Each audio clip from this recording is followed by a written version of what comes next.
Oke, balik lagi. Saat ini kita ada sedikit bocoran ya tentang soal UTBK 2025. Jadi gini, Tony berdiri di kantornya yang berada pada gedung bertingkat, yaitu gedung A dengan tinggi kantor adalah 52,2 meter. 52,2 meter itu dari sini sampai sini ya. Oke. Di atas permukaan tanah, pada saat berdiri, jarak mata Tony ke lantai kantor adalah 1,8 meter. Nah, ini tingginya ya. Di lantai kantor 1,8 meter. Kantor dilengkapi jendela dengan setinggi 3 meter. Ini jadi segini 3 meter yang menempel pada lantai kantor. Oke. Di seberang jalan berdiri gedung lain, bla bla bla itu ya. Oke, misalkan jarak antara gedung adalah 33 meter. Oke, di sini berarti 33 meter. Untuk mengurangi efek silau oleh cahaya matahari, pada gedung A dipasang kanopi yang lebarnya 50 cm. Berarti nanti di sini dipasang suatu kanopi ya, sal segini. Oke, sal seginilah ya. Ini 0,5 cm atau setengah meter, 50 cm ya, setengah meter. Pandangan Tony menjadi sedikit halang adanya kanopi tersebut. Jika berdiri 1 meter dari jendela, Tony hanya akan melihat gedung B sampai ketinggian berapa meter. Oke, jadi intinya itu di sini dipasang tadi ya kanopi, panjangnya 50 cm atau 0,5 meter. Lalu jarak berdirinya Tony dari jendela itu di sini, ini adalah 1 meter gitu ya. Jadi semisal di sini dia dipasang kanopi, maka jarak pandang Tony akan terhalau sehingga bentuknya akan seperti ini guys. Nah, kurang lebih kayak gitu ya. Nah, sehingga kalau ini saya tarik garis misalnya yang kongruen atau yang tegak lurus dari sini ke sini, nah akhirnya nanti ini bisa kita tarik nilai juga dari sikunya di sini, siku-siku, maka akan membentuk suatu segitiga yang kongruen seperti itu ya. Saya misalkan, misal ini namanya A, ini B, ini C, ini D, ini E. Nah, pertanyaannya adalah, Tony hanya bisa melihat gedung sampai berapa? Oke. Misal kita namakan ini adalah F ya. F ini G. Nah, pertanyaannya adalah FA itu nanti berapa? FA berapa? Totalnya gitu ya. Oke, sehingga kita kasih nilai dulu. Uh, dari sini ke sini 3. Sedangkan dari sini ke sini 1,8, maka nilai di sini adalah DC-nya 1,2. Lalu dari sini ke sini setengah, ini 33, berarti di sini 32,5 meter. Lalu total di sini berarti 1 tambah setengah ya, 1,5. Ini kita cari dulu misal namanya X, berarti berlaku persebangunan EC, itu ya, EC per PB itu sama dengan apa? DC per AB. Kita masukkan nilai EC-nya 1,5 per EB-nya semua ya.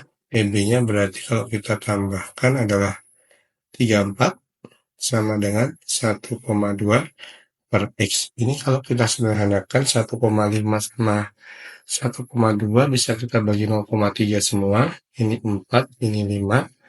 Lalu berarti nanti nilai X-nya adalah 34 kali 4 per 5. Gitu ya.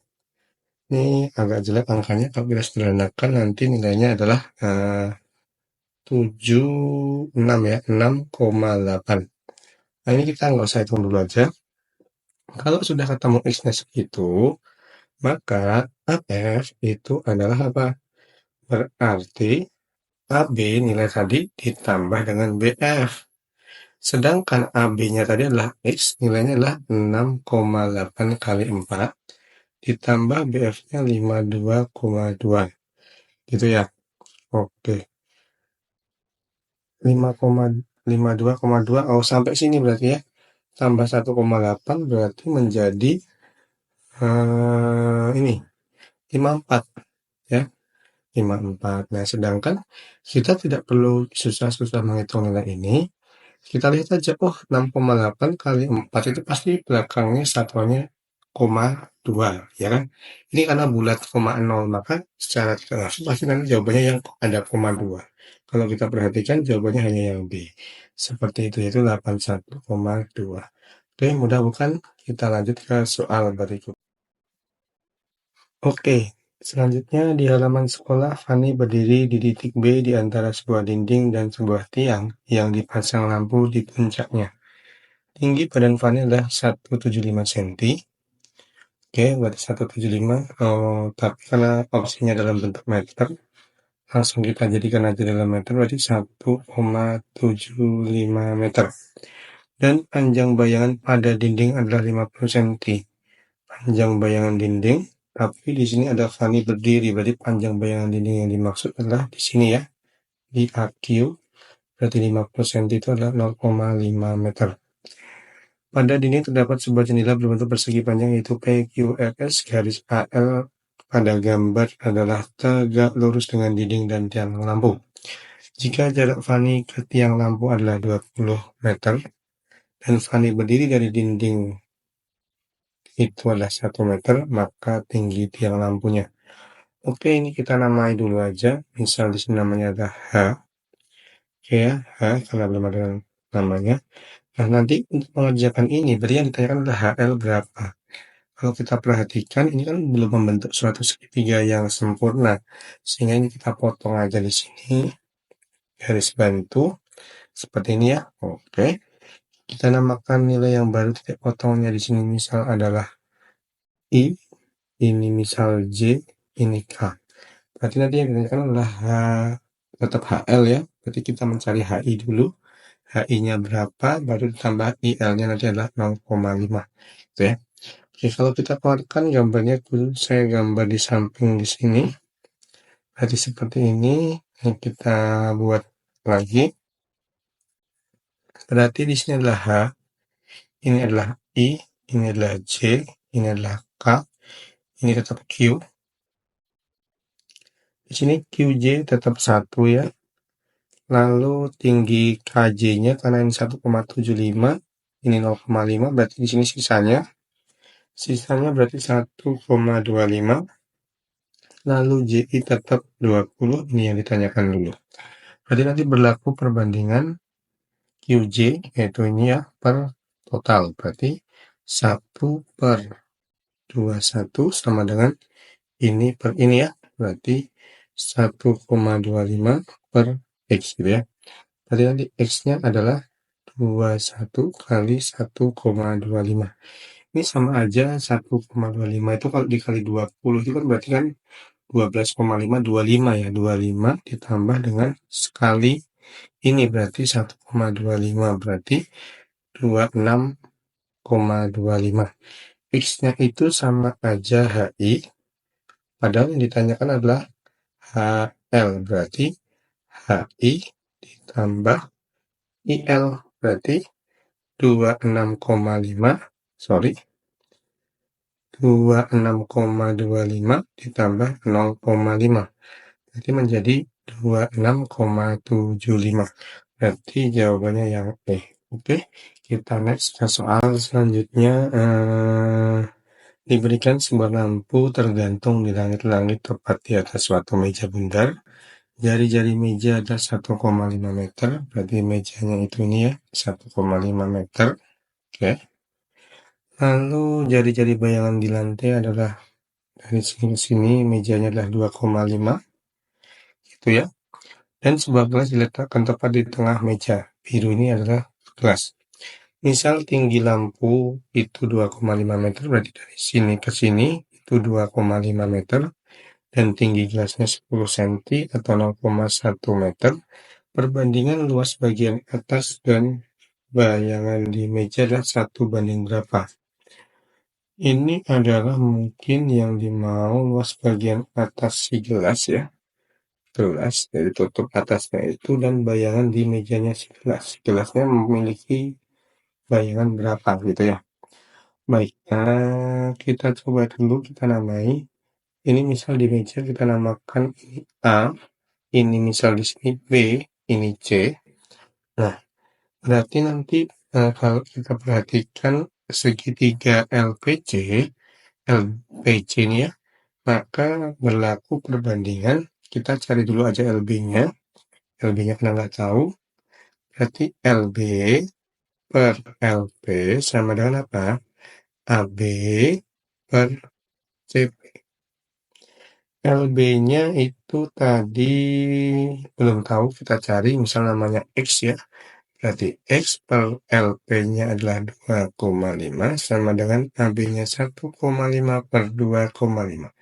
Berarti X-nya 1,5 atau X itu sama aja L ke B. Oke. Setelah itu karena kita ingin mencari luas bagian gelas dan bayangan di bawahnya, berarti kita harus mencari jari-jari gelasnya. Jadi gini, misal di sini ada suatu lampu. Jadi gini ya, karena yang ditanyakan pada gelas ini misal lampu. Lalu ada gelas di sini misal gelasnya. Kita gambar aja di sini misal gelas ya. Oke. Ini gelas. Oke. Nah, berarti kan nanti kan ini dari sini ke sini adalah LB ya. Ini adalah dari lampu. Ini tadi B ya. Berarti ini ke sini adalah A ya. Nah, ini kan ini adalah A. Kurang lebih kan gini. Oke, ini A tadi ya. Nah, lalu tingginya gelas tadi kan 10 cm atau 0,1 meter. Sedangkan LB-nya tadi kan 1,5, berarti sisa di sini adalah sampai sini ya, misalnya adalah jari-jarinya si gelas. Dari sini adalah 1,4 itu. Oke. Nah, ketika lampu ini menyinari gelas itu kan berarti membentuk suatu bayangan lagi. Kenalah di sini misal. Nah, ini ya.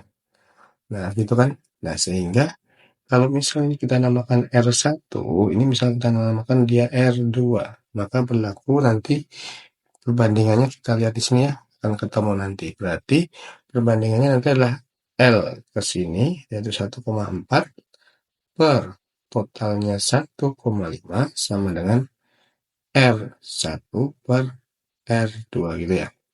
Nah, sedangkan yang diminta adalah luas bagian atas. Berarti luas bagian atas itu adalah R1 atas. Ya, berarti P R1-nya kuadrat ini ya. R1 kuadrat. Berarti P 1,4 kuadrat. Sedangkan yang bawah adalah bayangan gelas. Berarti P kali R2 kuadrat atau P kali 1,5 kuadrat. Berarti nanti kalau kita jadikan 1, bagian atas dan meja adalah 1 banding, oke, yang mana guys? Ya, ini kalau kita perkan, nanti coret ya. Berarti 1,4 kuadrat per 1,5 kuadrat itu tidak ada ya. Kita misalkan, berarti kan nanti kan 1 per, berarti kan dibalik. Berarti menjadi, kita kali 10 semua aja, berarti menjadi 15 kuadrat per 1, atau 15 kuadrat per 14 kuadrat. Berarti jawabannya yang B. Oke gitu ya. Karena dia 1 per di sini ya. Oke, jangan lupa like, komen,